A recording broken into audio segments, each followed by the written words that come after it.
বাংলাদেশে মানুষ শুধু আপনার কাজ দেখে না, আপনার জীবন নিয়েও বিচার করে।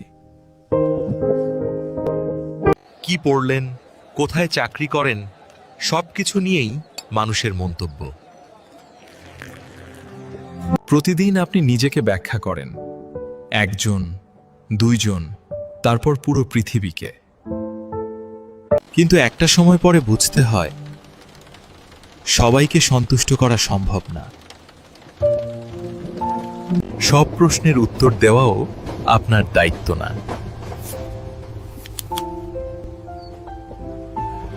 আপনি সারা জীবন মানুষকে নিজের ব্যাখ্যা দিতে পারেন না। মানুষ যা বলে তার অনেক কিছুই উপেক্ষা করতে শিখতে হয়। চুপচাপ কাজ করুন, সময়ই সবচেয়ে সুন্দর উত্তর দেবে।